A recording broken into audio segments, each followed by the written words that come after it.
আসসালামু আলাইকুম। ওয়েল, আজকে যাব কুলবাড়িয়াতে, ছোট ভাইয়ের গ্রামের বাড়িতে।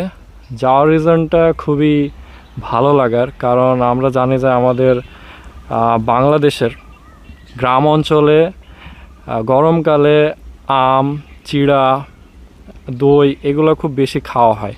সো ও আমাকে ওইটার জন্য দাওয়াত দিয়েছে, আম চিড়া খাওয়ার জন্য। যেহেতু গ্রামে আম চিড়া খুব মজা করে খাওয়া হয়, আর আমি আজকে আমার বাইক নিয়ে বের হয়েছি। আর এই যে রাস্তা, কুলবাড়িয়ার কুলবাড়িয়ার রাস্তাটা মাশাল্লাহ অনেক সুন্দর। এই রাস্তাটা খুব নতুন করেছে, রিসেন্ট এই রাস্তাটা করা। আর ভিউগুলোও মাশাল্লাহ সুন্দর, দুই সাইডে সারি সারি গাছ। আর এই যে আমি এখন আমার ছোট ভাইয়ের বাসাতে। বাড়ির জায়গাটা অনেক বড় মাশাল্লাহ, অনেক বড়, অনেক। পেছনেও অনেক জায়গা আছে না? পেছনে অনেক জায়গা আছে না? পেছনের ভিউটা একটু দেখায়। আসলে গ্রাম অঞ্চলের বাড়িগুলো অনেক সুন্দর হয়। পেছনে অনেক বড় বাঁশঝাড়। এই যে আমাদের ছোট ভাই রজব আলী। সো রজব, আমি যে তোমাদের গ্রামে এসেছি, এখানে কি কি মানে দর্শনীয় স্থান বলো, বা কি কি ভালো জিনিস আছে দেখার মতো? এখানে আপনার দর্শনীয় জিনিস বলতে যে আছে আমাদের গ্রামের পাশ দিয়ে একটা ছোট নদী বয়ে যাচ্ছে, তার উপর দিয়ে একটা বড় একটা ব্রিজ আছে। ব্রিজটা খুব সুন্দর এবং আর আপনার যে ওই ভৈরব নদীটার ভিউটাও খুব সুন্দর। এই তো আমাদের আম চিড়া চলে এসছে, অনেক সুন্দরভাবে ছোট ভাই এখানে পরিবেশনটা করেছে, আপনারা দেখতে পাচ্ছেন। আমার কাছে তো খুবই ভালো লেগেছে। চলেন এবার খাওয়ার পালা, খেয়ে দেখে খাওয়া শুরু করবো। এই যে খাবার, আম,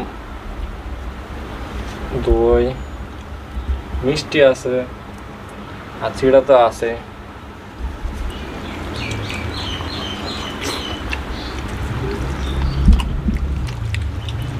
সেই স্বাদ,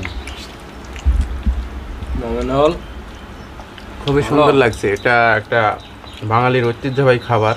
এখন অনেকে এই খাবারটা খায় না, কিন্তু গরমের দিকে যখন আম হয় তখন এটা প্রচলন আছে হালকা হলেও। গ্রামে বেশি খাই মানুষ। খুবই সুস্বাদু খাবার, খুবই ভালো এবং খুব ভালো লাগে খেতে। অনেক গরম, আর আমরা এখন যাচ্ছি মাচালের দিকে, যেদিকে মাচাল আছে। আর মাচালের নিচে বসার মজাটাই অন্যরকম। ও সবাই মিলে যাচ্ছে, খাওয়া দাওয়া শেষ, কারেন্ট চলে গেছে, তো এই জন্য একটু মাচালের নিচে বসে দেখা যাক একটু ঠান্ডা হয়। এই যে মাচালে অনেকগুলো লোক বসে আছে। বাড়িতে কারেন্ট নেই নাকি?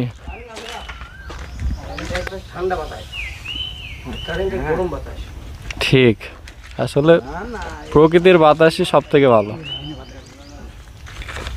আসলে তো এই জায়গাটা অনেক ঠান্ডা। হুম,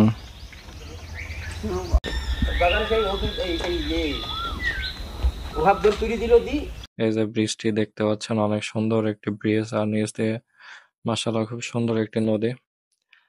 আমার মতে আপনাদের যাদের গ্রামে আত্মীয় স্বজন আছে, এটাই বেস্ট সময়। সেখানে যান, আম চিড়া, দই মন মতো খান, আর প্রকৃতির সাথে একটা গুড একটা বন্ডিং রাখেন, দেখবেন মন মানসিকতা মাশাআল্লাহ অনেক ভালো থাকবে। আসসালামু আলাইকুম।